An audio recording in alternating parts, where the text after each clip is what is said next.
Hey guys, it's Maymay and it's time for an mini as. And today I'm going to make sure I tell you that this is a technique. It's not so much a standalone project as a technique. So what I'm showing you today is something you can use in all paper packs. You just find the ones you like and then do the as many as technique. So it starts by doing this. We're going to do what's called dissecting the paper pack. Now in this particular paper pack, all of the pages are cut aparts, okay? A lot of times in a paper pack, you're going to find them that are cut aparts and pattern pages. If that is the case, what you want to do is you want to run through and pick out all of your cut aparts, okay? Like I said, in this one, every page is. And my plan is to cut them all apart. So that's the first thing I'm going to do. Now, I do have this bonus of stickers. We will use those later. I'll set those aside. Now, a couple things. My plan for this set is I want birthday cards and I want birthday tags. Now you might think, why would you want tags? I love to put a tag on a gift. If I'm giving a gift, like a gift bag or something like that, I like to have a tag. And at Christmas, even though I made so many, I ran out. And because these are birthday, I feel like this will last me a long time. I think this pack will last you more than a year of birthday cards, but I know you can get a year's worth of birthday cards out of it. So let me run through and cut everything apart and we'll get right back together. Okay, so I've cut everything apart and I have stacked it in like sizes, okay? So I want you to notice, in the 4x6s, if they were portrait orientation, I stack them here. If they're landscape, they're here. Same with my 3x4s. I have all of my portrait, all of my landscape. The 4x4s were all the same. And then these pieces are cut aparts that don't have sentiments on them. There's very few of them, but these don't have sentiments. These kind of need to be treated. And what I mean by that is they either need stickers or they need a stamp sentiment or something like that to make them work. So I have a stack here and a stack here. Now, there were two pieces in the pack that I felt like couldn't really be a card. It was these two cut aparts here. Welcome to my birthday. I don't feel like this is a card. I don't really know exactly what I'm going to do with these, but I do know that the back side is usable if I don't want to use this side. So I'm just putting these to the side and I'll figure that out as we go. Now, once you have this cut apart, this is where I'm going to have to talk a little bit, so there won't be any working right now. Just give me just a second to tell you this. This is when I start deciding what kind of cards I'm going to make. And what I do is I evaluate each stack individually. So this is how I don't get the same card every time when this is kind of the formula, right? I'm not just making one kind of card. So like, for example, let's start with these. So they're 4x6s. I know I have to do something 5x70 with these unless I want to cut them way down. And I don't really like to cut them down because you have to make sure you cut the same from here that you cut from here and all that good stuff. So I'm going to make these in a 5x7 situation, but I want to do them a little different. So I went online and kind of got some inspiration and decided what I'm going to do is do something that's a flip front card. Now I'll show you what I mean by that when we get to it. It's kind of something I made up in my head, but it'll work. So I went ahead and made for myself a list. I've got 12 of these, okay? I need 12 bases. I gave myself the size I need. I need 12 mats for these cards. I also want to punch all the corners, and I need 12 binding strips, which don't make sense now, but they will. So that's what I'm doing here. Now, I did that for all of these because I thought it would make it very easy. So for example, these Gatefold cards, I have 18 of these, and they are going to be these guys right here. So I told myself I need 18 card bases, 18 cut apart mats, and 36 strips that I'm going to be using on the Gatefold card. So that goes with those. Then here, I'm going to be making some A2 cards. So I need 22 bases, and then I need 66 ribbon-tailed strips. It'll make sense when we get going. So those go there. These are my 4x4 focal point A2s. So I'm calling it that. And I told myself what I need for every bit of that, listed it there. That goes with those. And then these guys, both of these are going to become tags. I told you I wanted some tags. This is probably not enough, but it'll get me started. And because I have to kind of work with them in a different way, I thought, let's just turn them into tags. So I'm put those there, and I left myself a little note here to tell me what to do. And the big thing I need to do is the backs of these are solid and kind of dark. And even if I stamp on them, unless I emboss, you really can't see it. So what I'm going to do is cut myself some backers to go on the back of these. So I have that there. And then lastly, and probably the one I'm most excited about, are these guys. So I'm going to do something I've not done before. And that is I'm going to turn these into postcards, and I'm going to use our new stamp set to do it. You might have seen it. We revealed it last week. And this is our new Postcard Builder Stamp Set. And I think this will be fun to turn these into postcards. Postcards are 4x6, so I'm going to be working with that size, but you'll see the treatment I'm going to do to these as we get going. So I just gave myself some notes, and that's how I'm going to do it. So you can do the same thing here. All I did was head out to Pinterest and go, okay, I've got these. I need to make some 5x7 cards. Let me get inspired. I need to make something that'll hold this one, something that'll hold this one. And I just went out and found what I wanted them to look like and then made myself notes so we can get started. Now, here's something I would suggest, and I'll probably do this in a minute. With these A2 cards where I'm doing the same size bases, I would probably go ahead and prep all my bases at one time instead of doing them individually. So for example, I need 28 A2 card bases here, and I need, not this one won't count because it's Gatefold, but I need 22 of them here as well. So rather than cutting 22, assembling all these cards, I would go ahead and cut these at the same time, which would be, is that 46? I don't know, don't do math. But I would go ahead and cut these bases at the same time, if that makes sense. All right, let's get started. I'm gonna start with these. I think they'll be fun. Plus, this is the most stamping I have to do, so this is where I'm gonna start. So using my notes for my postcards, I went ahead and cut myself 4x6 bases, and now I'm stamping them with the postcard. So I cut 12 4x6 pieces, and I wanna tell you, I used some really thick cardstock for this because they're gonna be postcards. I thought it'd be nice if it was real sturdy. So that's what I did here. And then I took my stamp set, and you can't really see it, but you'll see it when I stamp it. I laid it out how I wanted my postcard to look. Now, I did not use every piece from the builder. I thought this would be cute, kind of clean and simple, but I do want to do 2 colors of stamping on these. So I'm going to get the postcard itself done first. So you can see how I've laid my postcard out. Isn't that cute? There's a stamp.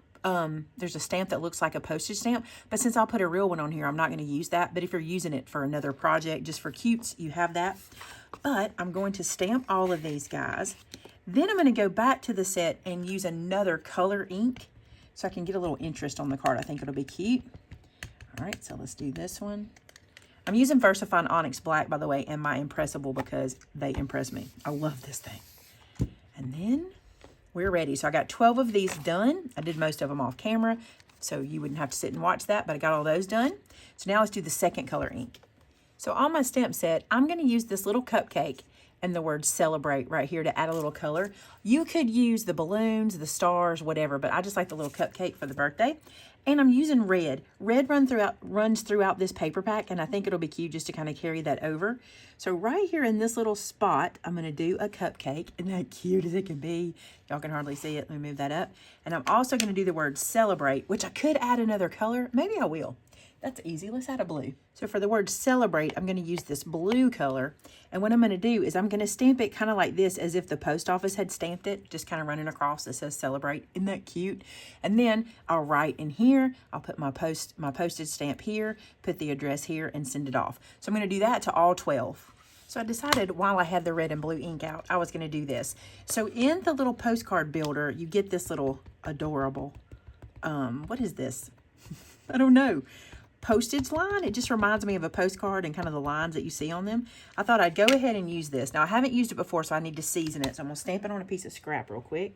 So I inked it up. I'm just going to stamp it on some scrap, see how it does.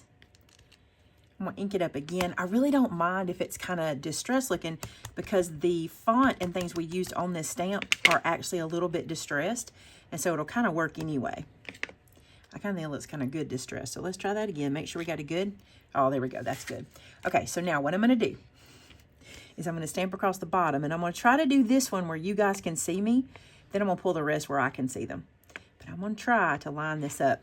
Now, what I'm going to do is I'm going to let this hang off one end down here just a little bit, because I'm going to stamp this twice. I'm going to stamp it once in the red and then once in the blue. I cannot see. I can't put my head over, so we're going to see what we get.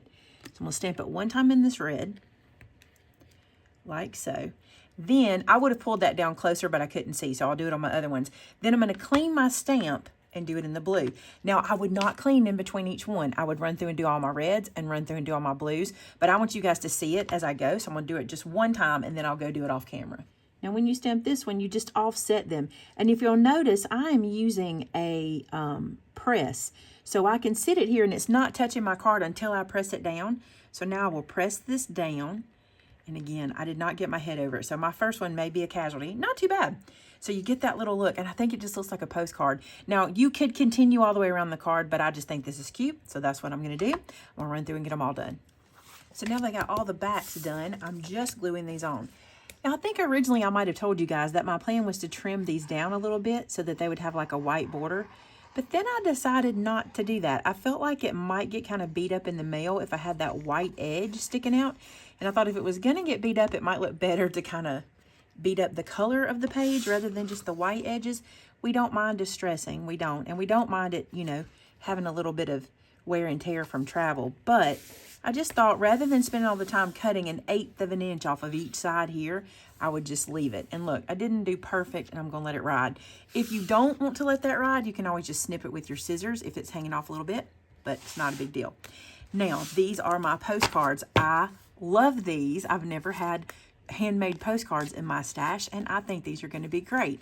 So every one looks like this on the back, and now I can send them out. I'm just sitting here thinking of all the people and why I would send postcards. I think it'd be neat, just like maybe somebody's not a really close friend and you don't have a whole lot to write, don't really know a perfect sentiment, but the best kind of birthday, lots of candles and cake, and then just sign it, hope you have a wonderful day. It's a thought that you took the time to do it, and I think this is a cute idea. So glad I did some postcards. All right, we're on to the next cards. Okay, so it is time to make the 4x4 focal point A2.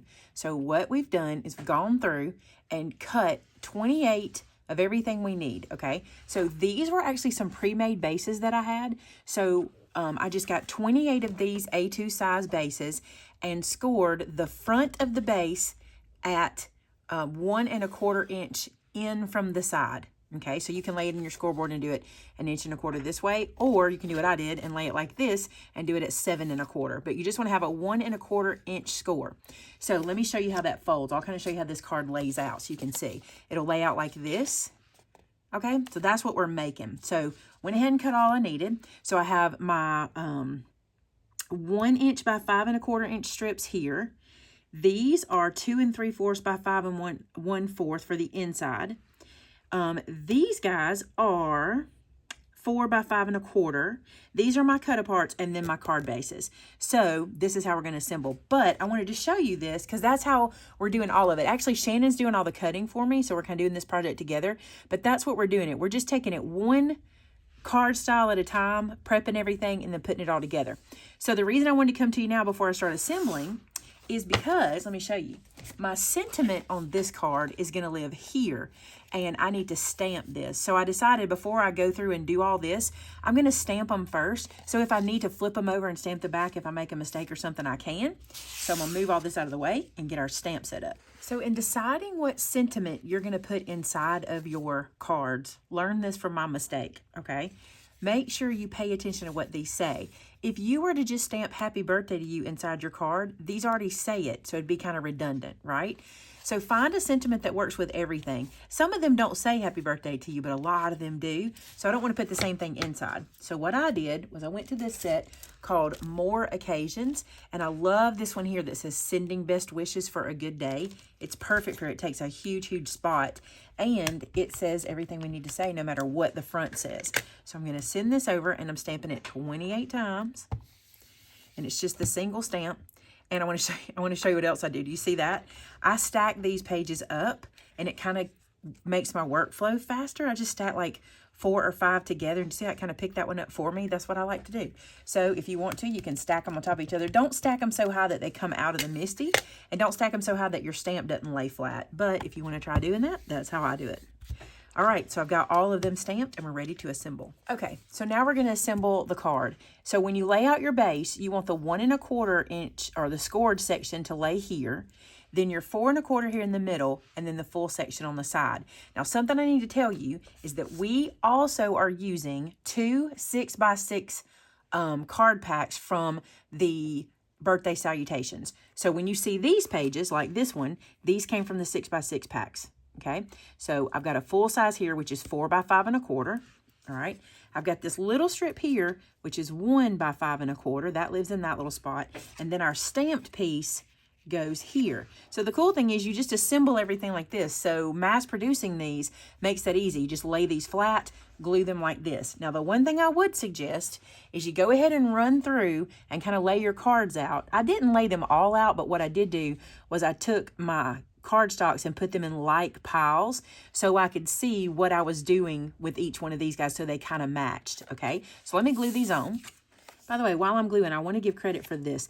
I found this card design on Pinterest from 2016, and I will link the person that posted the blog post in the description. I actually don't think I've ever done this design before. I might have, but I'm not sure. I've made so many cards, and so I want to make sure I give her credit because I thought it was a really cool design. So once you have everything laid out, what you're going to do is fold in the middle. So everything's getting closed up. No big deal. It's all going to the middle, okay? Then we're going to flip it over, and we're going to turn this piece back. So you want to go to that score line, turn that back like so, and crease it down nice and tight. Now this is not going to lay super flat. It just won't. It's going to pop a little bit, and that's fine. And what you want to do next is glue this guy on. Now I was going to mat this. I was going to put a mat around this and make it more sturdy, but it does not fit. And I like it like this because I can kind of let it line up on the edge like that. And this kind of looks like it was kind of made to do this.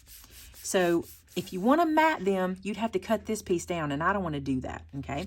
So I'm going to let that guy dry, but let me show you the others because I know you guys like to see the whole sets of them. Look at these. This one is the one I'm going to get the most out of. This is 28 cards. Look at all these cards right here. So I'll show you how they work. So when the recipient gets it, they open it like this, and then you write on the inside here. Isn't that neat? You could put a picture behind this. Like if you wanted to put a picture behind this area, it would kind of hide it. That would be super cute too. All right, 28 of these guys. Let's make the next one. Okay, so we're going to do the gatefold card. Now here's the thing. You need 18 bases, not scored. I'm going to show you how to score those in a second. I was going to mat these guys with a little mat, but I decided not to. Since I didn't do it on the other cards, I thought I wouldn't do it here either. And then you need 36 2 by 5 1/4, and that's because we're making 18 cards, okay? So let me show you how to score this guy. The first thing you're gonna do is put this into your scoreboard. Now, here's how I would do it to make it easy, okay? You're gonna score at 2 1/8 on one side, just like this. And then to make life easy, flip it over and do 2 1/8 again. So the only measure you have to remember would be 2 1/8. But if you don't like that, I'll give you your measurements. So it's 6 3/8, okay? So it'd be 2 1/8 and 6 3/8.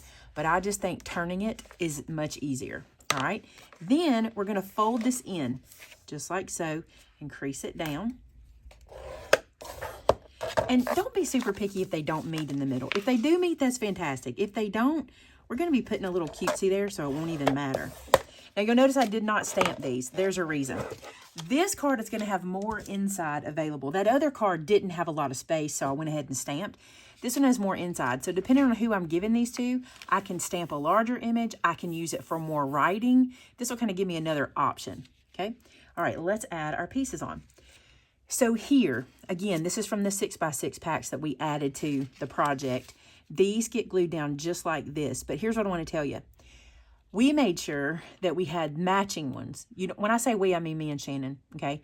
So we made sure we had matching ones. You don't have to match. You could mix and match these if you wanted to, but I think they're kind of cute if you can. You can see that from the 6x6. I knew when I started with the 6x6, we were going to be cutting them, and we only wanted them for the pattern size, so I'm not really worried about this. But when we're done with these, I'll show you how much of the 6x6 we have left, if any. All right, I'm going to glue this one on. These are going to be easy to do, and you're not going to be making 28. When you make 28 of that other one, you're going to feel it, but you're not going to make 28 of these. I think it's, what was it, 18? Yeah, 18 of these. Glue both sides down, just like so. Press it into place, and then you're just going to take your little cut apart, and you're going to glue it down just like this. So you're only going to glue 1/2. So I'm going to put glue on half of it here, making sure I don't go over to the middle, all right? And then I'm just going to place this down in the center of the card. Look how fast that is, and super cute. Shannon's standing here, and when she was making these, she was assembling them. She was like, these are so cute. These are so cute. So let's look at what she's done. She made these and put them in this cute little box. Look. So let's check out them. Look, some of these she mixed up. That's so cute like that. So it'll open like this, and you have lots of space in there. Isn't that cute? One thing I love, because the Salutations pack is made for this, the backs of these are all pattern paper. You don't have to mat these. That's what I love about them. A lot of times, these guys will have like other cut-aparts on the back or something like that. And this way, you know they're just matted and they match. So there you go. This ends up being 18 more completed cards. So stinking cute. And now we can move on to the next. Now, let me say this. I don't know how long this video is going to be, but I'm going to stop here for part 1. The reason is, although this doesn't feel like a lot to you guys probably, I don't know, it might be 20 minutes or so, but this has taken a while. So we're going to let this be part 1. So what I've completed so far, can you hand me those postcards right there? I've got 28 of these cards, which like to pop around. We got 12 postcards completed, and we did the back of them, and we've done 18 gatefold cards, and we still have 3 more. Shannon's on count. Yes. We have the tags, the A2 cards, and the 5x7 flip front cards. So we'll have those for you on Tuesday. So if you're enjoying this as many as, be sure to give it a thumbs up. Make sure you comment below what your favorite one is so far. Postcard, what are we calling this one? We'll call it a half pop or the gatefold. Don't forget to subscribe. And then, like I said, on Tuesday night, we'll bring you part 2, which should be the final part. We should be going to finish, but this will get you something to catch up to. All right, guys, all the products are listed in the description below. All the measurements are going to be on our blog post. So if you want to get the measurements, you can go there. And until next time, bye now.